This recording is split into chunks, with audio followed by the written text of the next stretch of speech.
दो भाई दोनों ही तबाही, कौन कौन? लुकास और लेजेंडर। ये उस तरह के क्वेश्चंस में यूज होता है जब बच्चे बाइनोमियल पढ़ रहे होते हैं, तो ऐसे क्वेश्चंस आते हैं ना कि ये फैक्टोरियल है, इसमें अगर प्राइम फैक्टराइजेशन किया जाए तो प्राइम की कौन सी पावर निकलेगी इस प्राइम की, या फिर इसको इससे डिवाइड किया जाए प्राइम नंबर से तो क्या रिमाइंडर आएगा। इस तरह के जो क्वेश्चंस होते हैं ये बच्चों को काफी परेशान करते हैं। उसमें सिंपल वाले क्वेश्चन तो बच्चे कर लेते हैं, पर सिंपल वाले क्वेश्चंस तो आना बंद भी हो गया। आप टेस्ट सीरीज वगैरह उठा के देख लीजिए, सिंपल क्वेश्चंस दिख ही कर रहे हैं उसमें। उसमें डेफिनेटली यही वाले क्वेश्चंस होते हैं जिसमें थोड़ा बहुत आपको एक्स्ट्रा करना होता है, और उसके लिए ये दोनों फंडे बहुत इंपॉर्टेंट होते हैं। दोनों भाई दोनों ही तबाही, पर दोनों very easy also, very very easy.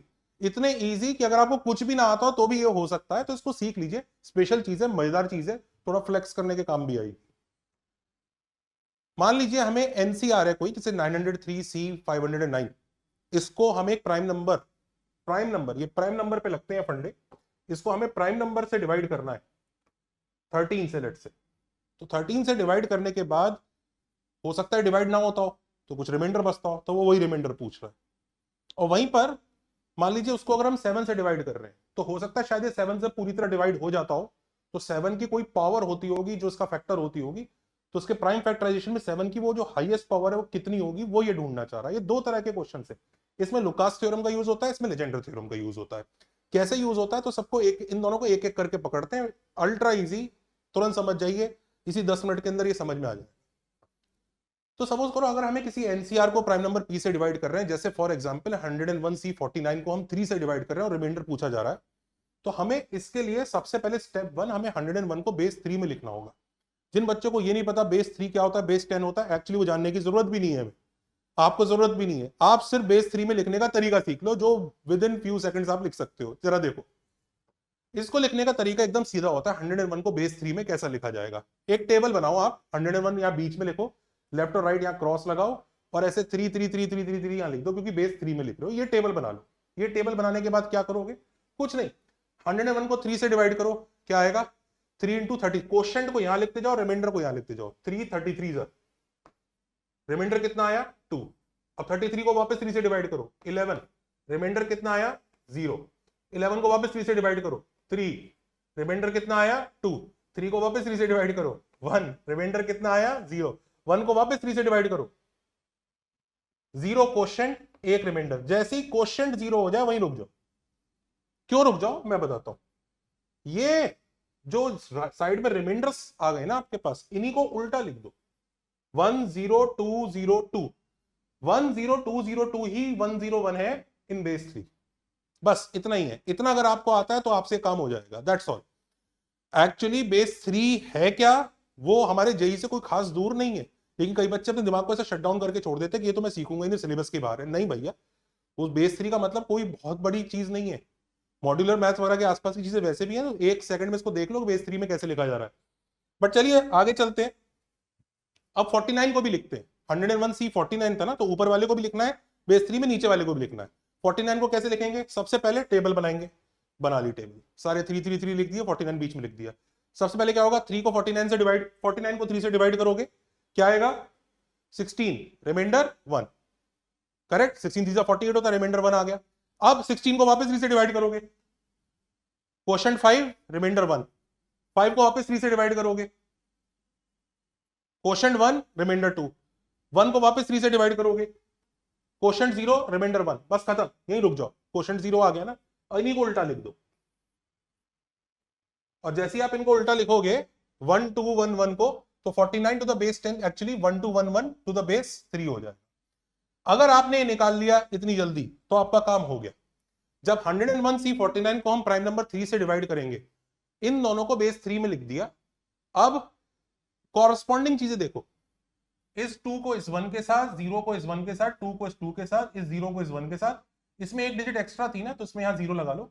ये इस 1 को इस 0 के साथ। तो करना कुछ नहीं है, 1C0, 0C1, 2C2, 0C1 और 2C1 को मल्टीप्लाई करो। जैसे ही आप मल्टीप्लाई करोगे ना, 1C0 तो 1 ही होता है, 0C1, ध्यान रखना एनसीआर में अगर r जो है n से बड़ा है तो उसको 0 दे देना, और कहीं पे अगर आपको 0C0 मिले वो 1 ही लेना।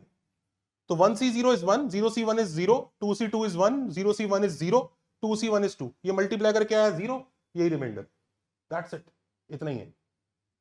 इतना ही है। इसका प्रूफ भी बड़ा सिंपल सही है, बट फिलहाल इस फंडे को नोट कर लो। अब इसको देखो, मान लीजिए अगर हमें इसका रिमाइंडर निकालना है जब इसको हम 13 से डिवाइड कर रहे हैं, तो पहले हम 903 को किस बेस में लिखेंगे, 13 में। तो चलिए स्टार्ट करते हैं, और 509 को भी बेस 13 में लिखेंगे। तो आइए 903 सी 509 को जब हम कर रहे हैं तो 903 को 13 के बेस में लिखते हैं। वही टेबल बनाया, 13 से डिवाइड किया, तो 13 6 78, 123, 13 9 117, 6 रिमाइंडर आ गया, 13 5 65, 4 रिमाइंडर आ गया, 13 0 और ये 5 0 आ चुका है, रोक दीजिए, 5 4 6 बेस 13।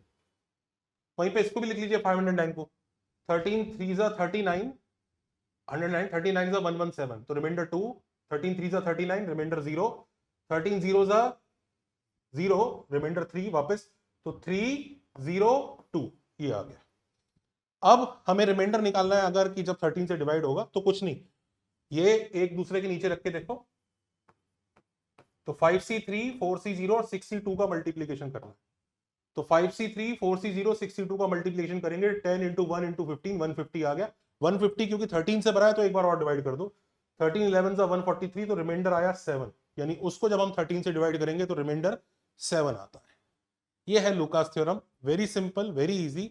आपको पता भी ना हो ना कि बेस 3 या बेस 7 या बेस 13 का क्या मतलब है, तो भी एटलीस्ट इसका बड़े आराम से निकाल सकते हैं। इसका जो प्रूफ है वो अपने जेई के फंडों से बड़े आराम से हो जाता है, उसमें कोई बहुत बड़ा उसमें रॉकेट साइंस लगानी नहीं पड़ती, उसमें उसे एक समेशन लिखना होता है और कोफिशिएंट कंपेयर करने होते हैं। It's not that tough, but हमें प्रूफ की तरफ अब जाना नहीं है। अगर प्रूफ चाहोगे तो कभी वीडियो अलग बनाएंगे। फिलहाल आपके लिए होमवर्क है कि 114C50 को जब हम 7 से डिवाइड कर रहे हैं तो क्या रिमाइंडर आएगा, ये आप होमवर्क में बताइएगा कमेंट्स करके।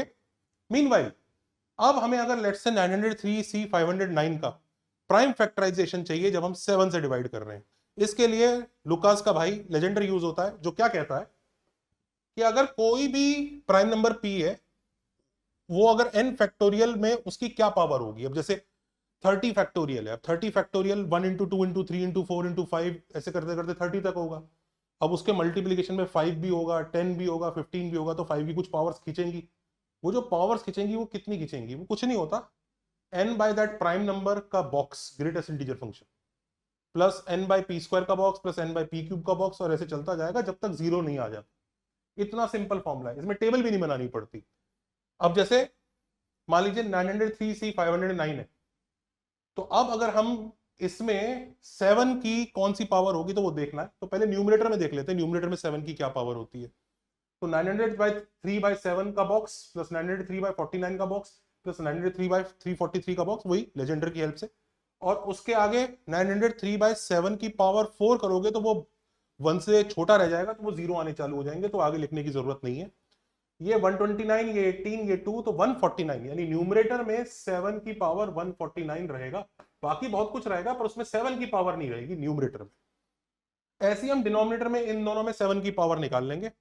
अब नीचे वाली जो 7 की पावर से वो आपस में ऐड हो जाएंगी और ऊपर वाली 7 की पावर से टकराएंगी।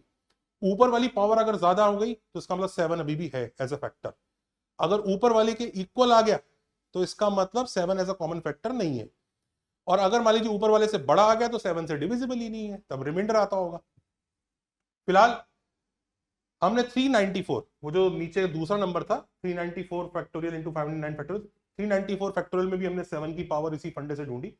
394/7 का बॉक्स, 394/49 का बॉक्स, 394/343 का बॉक्स, 65 आता है, और ऐसे ही 509 के लिए किया तो आई थिंक 83 आता है। कैलकुलेशन आप लोग चेक कर सकते हैं।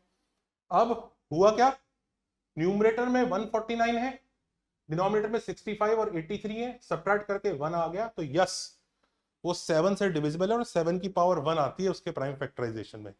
ये हमारा लेजेंडर का फंडा है। तो हम किसी भी एनसीआर में किसी प्राइम नंबर की कौन सी पावर आती है और अगर कोई रिमाइंडर आता है तो रिमाइंडर कैसे आएगा, दोनों चीजें हम बड़े आराम से बता सकते हैं। इनफैक्ट अगर इसमें 7 की पावर 1 आ रहा है और मैं रिमाइंडर निकालने की कोशिश करूं लुकास के वाले फंडे से, तो 0 आना चाहिए, क्योंकि भाई 7 से डिविजिबल है वो, तो रिमाइंडर 0 आएगा। करके लिख लेते हैं।